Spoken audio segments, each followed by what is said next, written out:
នេះគេហៅថាដើមឆ្នោតទ្រូបាទប្រិយមិត្តបាទ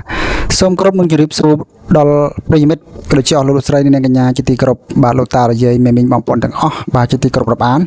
បាទខ្ញុំធ្វើការបង្ហាញជូនដើមរុក្ខជាតិប្រភេទវល្លិបាទនេះគេហៅថាវល្លិឆ្នោតទ្រូបងប្អូនណាបាទអញ្ចឹងប្រភេទវល្លិឆ្នោតទ្រូនេះបាទគឺជាប្រភេទវល្លិមួយដែលដោះបាទនៅតាមចង្អោបាទនៅតាមចង្អោនៅតាមមាត់ត្រពាំងមាត់ទឹកមាត់បឹង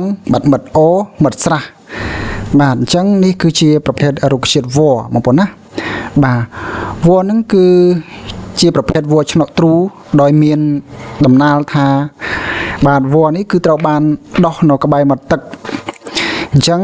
លោកតាលោកយាយបាទលោកតាលោកយាយមេបងប្អូនគាត់បានន័យថាទៅយកទ្រូទៅដាក់បងប្អូនណាបាទគាត់យកទ្រូទៅដាក់បាទដល់ពេលយកទ្រូទៅដាក់គាត់អត់មានអីញក់កគូទ្រូទេណាព្រោះទ្រូមានប្រភេទទ្រូច្រើនបាទមានទ្រូកំប៉ោងមានទ្រូវើលទ្រូញឹកទ្រូអីអញ្ចឹងណាមានប្រភេទច្រើនប្រភេទអញ្ចឹងដោយសារថាគាត់អត់អីញក់អញ្ចឹងបាទគាត់បានបោច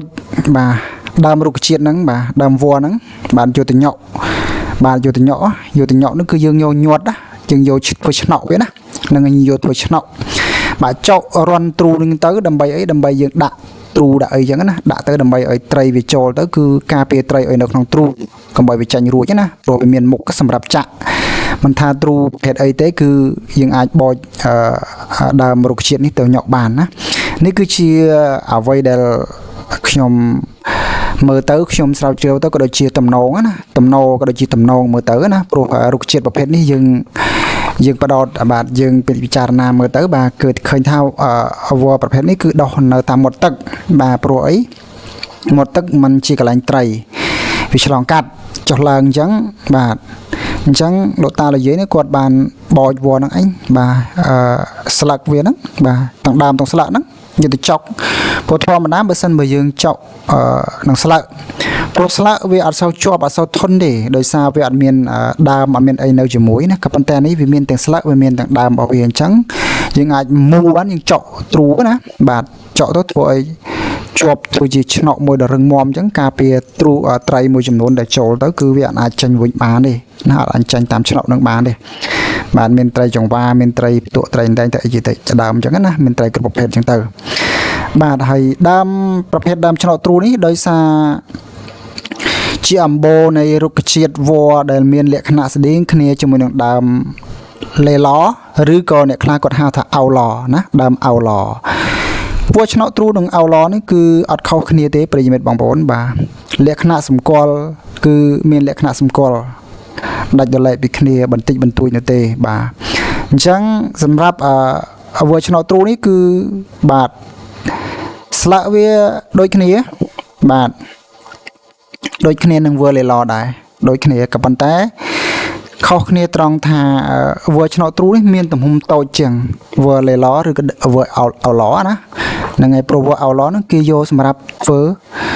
ទ្រូបាទនេះកេរែងធ្វើទ្រូណាបាទកេរែងធ្វើទ្រូធ្វើអីចឹងទៅណាបាទអញ្ចឹងសម្រាប់វល្លិឆ្នោតទ្រូនេះគឺអត់អាចយកទៅរែងឬក៏យកទៅធ្វើទ្រូបានទេណា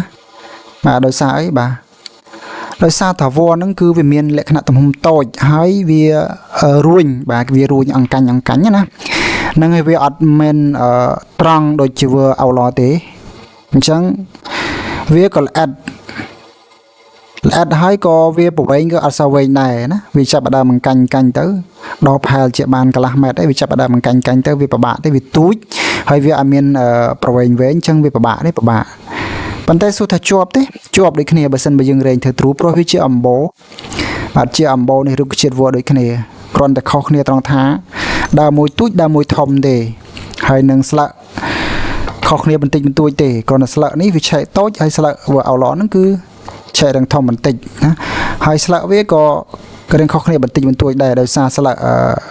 វល្លិឆ្នោតទ្រូនេះស្លឹករៀងតូចប៉ុន្តែវល្លិអោឡគឺស្លឹករៀងធំជាងនេះហ្នឹងហើយវល្លិអោឡអត់សូវមានឆែកច្រើនទេប៉ុន្តែវល្លិឆ្នោតទ្រូមានឆែកទូចច្រើនណាហ្នឹងហើយអញ្ចឹងបងប្អូនប្រហែលជាអាចច្រឡំហ្នឹងហើយ អាចច្រឡំប្រសិនបើយើងអត់បាញ់បែងចែកឲ្យឆ្លាស់ណាហ្នឹងហើយអញ្ចឹងបងប្អូនអាចស្វែងរកបានដូចគ្នាដើមអោឡកដូចគ្នាដែរគឺដោះនៅតាមមាត់ទឹកដូចគ្នាពិសេសគឺបងប្អូនឃើញនៅតំបន់ដែលមានជប់ណាមានទឹកជប់ណាទឹកចាញ់ខូបប្រាំងខូបសាគឺដើមហ្នឹងគឺដឹងតែមានវត្តមាន 100% ហើយនៅមាត់ទឹកហ្នឹងណាហ្នឹងហើយដោះឡើងអញ្ចឹងវាឡើងអាចឡើងជាមួយរុក្ខជាតិដទៃឡើងជាមួយលើស្មៅអីផ្សេងៗណាហ្នឹងហើយអញ្ចឹងដោះឡើងរហូតមកអញ្ចឹងហ្នឹងហើយអញ្ចឹងវល្លិនេះបងប្អូនណាត្រូវថ្នាំដូចគ្នាហ្នឹងហើយអញ្ចឹងប្រភេទវល្លិនេះគឺត្រូវថ្នាំបងប្អូនអាច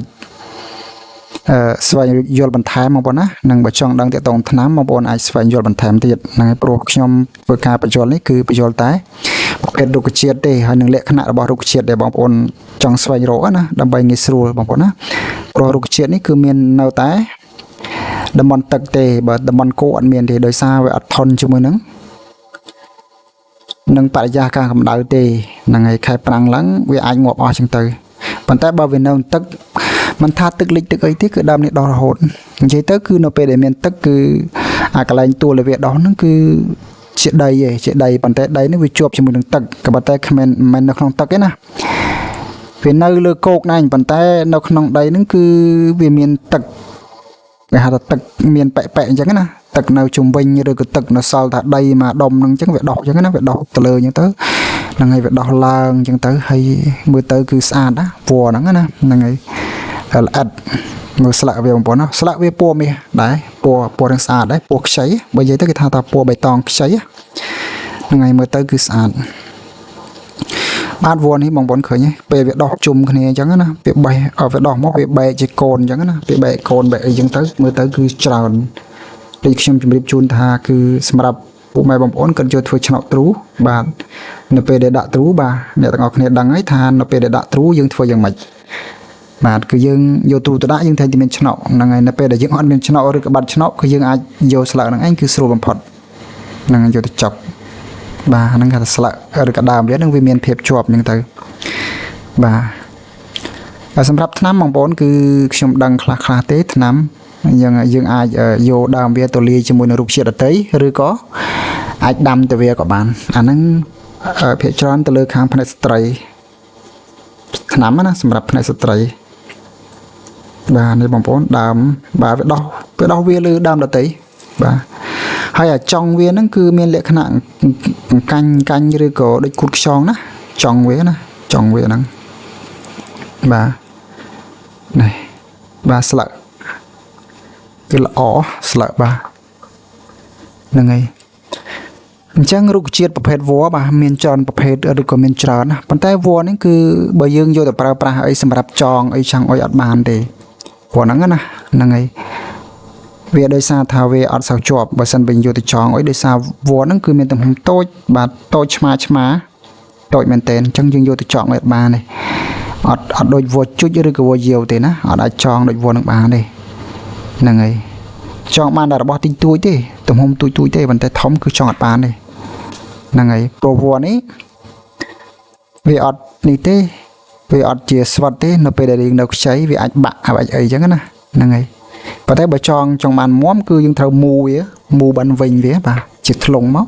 វិញភ្ជាប់គ្នាមកអាហ្នឹងអាចចងស្អីបានព្រោះនៅតំបន់ព្រៃភ្នំគឺយើងមានវល្លិច្រើនប្រភេទភាគច្រើនដែលខ្ញុំអង្កេតមើលនៅតំបន់ដែលមានរុក្ខជាតិប្រភេទនេះគឺដើមវល្លិជុចគឺសម្បូរអញ្ចឹងវល្លិជុចគឺងាយស្រួលបកជាងគេហើយក៏ងាយស្រួលយកមកចងដែរវាអត់ពិបាកដូចដើមរុក្ខជាតិហ្នឹងទេហើយរុក្ខជាតិនេះក៏វានៅជាមួយនឹងរុក្ខជាតិដទៃដែរវាអត់នៅឆ្ងាយពីគ្នាទេណានេះបងប្អូនស្លឹកវាស្លឹកបៃតងបាទបៃតងខ្ចីមើលទៅបាទពណ៌ស្អាតពណ៌រឹងពណ៌មាសអញ្ចឹងណាបាទវាដោះនៅកន្លែងចង្អូមាត់មាត់បន្លាយភាគច្រើនគឺបន្លាយហ្នឹងហើយព្រោះភាគច្រើនគឺដោះនៅកន្លែងតំបន់ជប់តំបន់ជិតមាត់ទឹកណាទឹកក្លោកទឹកអីទឹកតាពាំងតូចបាទ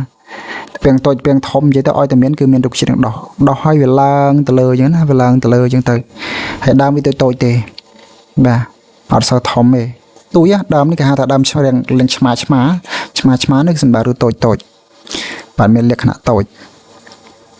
វាអត់សូវជាធំប៉ុន្មានទេបាទ ហើយស្លឹកវាក៏មិនសូវមានដង្កូវស៊ីដែរព្រោះស្លឹកវាដូចជាអត់មានដង្កូវណាសម្រាប់ស៊ីទេស្លឹកវ័រនេះខ្ញុំគិតឃើញថាអត់មានអីស៊ីវាទេបើសិនវាដោះមកចឹងស្អាតដង្កូវក៏មិនងាយស៊ីវាដែរអត់ខុសពីរុក្ខជាតិដទៃរុក្ខជាតិដទៃអត់ទេឲ្យតែមានគឺស៊ីហ្មងដោយសារស្លឹកនិងរុក្ខជាតិហ្នឹងគឺវ័រហ្នឹងគឺវារឹងណាមើលទៅគឺយើងតំណងមើលទៅថាដូចជាផុយដូចជាខ្ចីដូចជានេះអញ្ចឹងណាក៏ប៉ុន្តែតាមពិតគឺស្លឹកវាគឺមានលក្ខណៈថារឹងនោះគឺទន់មែនប៉ុន្តែវារឹងនោះមិនន័យថាវាកាត់ឬក៏សាត់ស៊ីអត់ងាយបានអញ្ចឹងណាដោយសារវាអត់ផុយអត់ស្រួយអញ្ចឹងណាហ្នឹងហើយអញ្ចឹងអត់មានសូវមានដង្កូវឬក៏អីស៊ីទេណាខ្ញុំអង្កេតឃើញណាបាទអញ្ចឹងភាគច្រើនវាដោះមកគឺស្អាតល្អមែនទែនតាមមាត់បាទប្លាយអីចឹងណាហ្នឹងហើយបាទនេះបងប្អូនមើលអាចសម្គាល់មើលទៅណាវ័រនេះបើសិនបើអស់លោកលោកស្រីឬក៏លោកតាលោកយាយបងប្អូនកូនក្មួយចំនួនក្រោយដែលគាត់អត់ស្គាល់គាត់អាចតាមដានមើលបានជាមួយវីដេអូនេះក៏ដូចជាលក្ខណៈសម្គាល់ដែលខ្ញុំប្រាប់ថាដើមនេះគឺដោះនៅតាមមាត់ទឹកមាត់តាពាំងមាត់អូមាត់បឹងមាត់ស្រះមាត់អីចឹងណាហ្នឹងហើយអញ្ចឹងអាចមើលបានប៉ុន្តែនឹងខ្ញុំសូមអធិស្ឋានផងដែរបើសិនបើដើមនេះគឺហៅឈ្មោះទៅខុសព្រោះដើមរុក្ខជាតិវាមានច្រើនដូច្នេះគឺអត់មានដូចគ្នាទេអញ្ចឹងខ្ញុំគ្រាន់តែហៅតាមដំណតគ្នាទេណាហើយខ្ញុំគាត់បានស្រាវជ្រាវទាក់ទងទៅនឹងវិជ្ជានុក្រមនិយាយអំពីផ្នែកអំពីដើមឈើឬក៏រុក្ខជាតិឬក៏វ័រច្បាស់នោះទេដោយសារខ្ញុំធ្វើវីដេអូនេះគឺខ្ញុំយកពីបងប្អូនឬក៏លោកយាយលោកតាណាដែលគាត់ស្គាល់តគ្នាមកដើម្បីអីព្រោះរុក្ខជាតិខ្លះគឺយើងហៅតគ្នាមកព្រោះតំបន់ខ្លះហ្នឹងគាត់ហៅដើមផ្សេងអញ្ចឹងទៅតំបន់ខ្លះហៅផ្សេងអញ្ចឹងទៅតំបន់ខ្ញុំគេហៅអញ្ចឹងតែអញ្ចឹងខ្ញុំយកទៅតាមតំបន់ខ្ញុំទេដែលគេហៅអញ្ចឹងណាអញ្ចឹងគេហៅមកគឺខ្ញុំយកតាមគេអញ្ចឹងណាបាទនេះបងប្អូននិយាយទៅនៅពេលដែលវាដោះវែងអញ្ចឹងអាដើមក្រោមអាដើមទូចហ្នឹងគឺវាងាប់អញ្ចឹងតែងាប់ទៅវាពណ៌រាងដឹងស្រាប់ហើយងាប់វាពណ៌រាងក្រហមព្រឹងហ្នឹងហើយព្រោះនៅពេលដែលវាងាប់អញ្ចឹងយើងអុជឆេះលឿនណាហើយដើមវាបើសិនបើត្រូវកម្ដៅគឺស្រួយមែនស្លឹកវាស្រួយប៉ុន្តែកុំភ្លេចថាដើមប្រភេទនេះណាដើមរុក្ខជាតិនេះគឺជារុក្ខជាតិមួយដែលធន់ជាមួយនឹងទឹកអញ្ចឹងហើយបានវាដោះជាមួយទឹកណាវាធន់ជាមួយនឹងទឹកអញ្ចឹងវរុក្ខជាតិនេះបើសិនបើយើងយកទៅត្រាំទឹក1ឆ្នាំ2ឆ្នាំហ្នឹងហើយអត់ពុកអត់ផុយណាដូច្នេះហើយបានជាលោកយាយលោកតាម៉ែឪបងប្អូនយើងចាស់បុរាណគាត់យកដើមអោឡឬក៏វ័រហ្នឹងឯងដូចគ្នានេះជាអំបូរទីមួយណាអញ្ចឹងយកទៅរែងទ្រូធ្វើទ្រូអញ្ចឹងធ្វើទ្រូបានន័យថាវាត្រូវទឹកហ្នឹងគឺអត់ពុកទេណាឃើញទេលក្ខណៈរបស់វាគឺធន់ជាមួយនឹងទឹកបាទអញ្ចឹងបានវាដោះនៅក្បែរទឹកណាទោះបីជាវាលិចទឹកវាលិចអីក៏វាអត់ងាប់ណាឬក៏ងាប់ហើយក៏ប៉ុន្តែវាអត់រលួយវាអត់ពុកអត់ផុយអត់ងាយទេណាបើត្រូវកម្ដៅវាអាចត្រូវកម្ដៅយូរទៅវាស្រួយវាអាចងាប់ទៅផុយបានប៉ុន្តែទឹកគឺអត់ទេវាអត់រលួយទេណាគឺធន់ជាមួយនឹងទឹកបាទអានេះជាធម្មជាតិរបស់រុក្ខជាតិហ្នឹងទេបាទវាមានលក្ខណៈខុសគ្នាអញ្ចឹងទៅបាទគឺវាមានលក្ខណៈអស្ចារ្យរៀងខ្លួនអញ្ចឹងណាដូចរុក្ខជាតិនេះជាដើមអញ្ចឹងវាធន់ជាមួយនឹងទឹកនេះដើមនេះវ័រនេះបងប្អូនណាវ័រទូចឯងហ្នឹងហើយអញ្ចឹងបើសិនបើបងប្អូនត្រូវការអីបងប្អូនអាចទៅរកជាមួយកន្លែងណាដែលមានទឹកហ្នឹងហើយដែលមានបឹងមានតាពាំងអញ្ចឹងណាអត់ខ្វះទេសម្រាប់ធ្វើអសតណាហ្នឹងហើយសម្រាប់ធ្វើអសតធ្វើអីផ្សេងអញ្ចឹងអាចទៅរកបានហើយហ្នឹងហើយបាទព្រោះដើមនេះអត់មានគេលក់ទេអត់មាននៅកន្លែងដើមឈើអត់មានអីទេណាដោយសារតែគេអត់បានយកបបិណ្ឌសាំដើម្បីលក់ទេហ្នឹងហើយព្រោះបើគេបន្សាំក៏ក្នុងការដោះមកគឺវាពិបាកដោយសារវាដោះមកវាមានវ័រអញ្ចឹងវាត្រូវពឹងទៅលើរុក្ខជាតិដទៃអញ្ចឹងគេអត់យកមកបន្សាំឬក៏យកមកបណ្ដោះដើម្បីដាក់លម្អបរិស្ថាននោះទេប៉ុន្តែបើវាដោះខ្លួនវាគឺវាដោះប៉ុន្តែគឺភាគច្រើនគឺមិនងាយទេដូចខ្ញុំប្រាប់ថាទៅតែនៅក្នុងព្រៃមានទឹកបាទមានអីមានតាពាំងមានដីមានអីបានវាចាប់ផ្ដើមដោះណាដោះមកអញ្ចឹងទៅមានលក្ខណៈរបស់រុក្ខជាតិនេះគឺអញ្ចឹងបាទហ្នឹងហើយបាទដើមច្រើនបងប្អូនបាទដើមច្រើនមែនទែនបាទតាមមាត់អូមាត់តាពាំងមាត់អីចឹងណាដើមច្រើនដោះមកស្អេះស្កះពេញតែម្ដងហើយនៅពេលដែលដោះវាដោះហុំចិត្ត អត់មើលក្រោមឃើញអត់មើលដីឃើញណាគឺសិតតែរុក្ខជាតិទាំងអស់គឺដុះចិត្តទាំងអស់បាទដុះចិត្តតែមើលទៅគឺស្អាតតែហ្មងស្ទើរតែយើងទៅដល់អង្គុយពីលើណាប៉ុន្តែមិនអាចអង្គុយបានទេដោយសារវានៅពីលើរុក្ខជាតិដទៃណាហ្នឹងហើយអញ្ចឹងដោះមកគឺស្អាតតែហ្មងបាទអញ្ចឹងសូមអរគុណបងប្អូនក៏ជាទស្សនិកជនដូចជាលោកយាយលោកតាបងប្អូនទាំងអស់បាទគេសូមអរគុណដែលបានទស្សនាក៏តាមដានសូមជួយចុច Subscribe ក៏ដូចជាចុចជាម្នាក់មួយផងនិងសូមជួយចែករំលែកវីដេអូនេះដើម្បីឲ្យអ្នកដែលមិនទាន់ស្គាល់បានស្គាល់ក៏ដូចជាស្គាល់បន្តណានិងខ្ញុំសូមអរគុណបាទសូមគោរពលាបាទ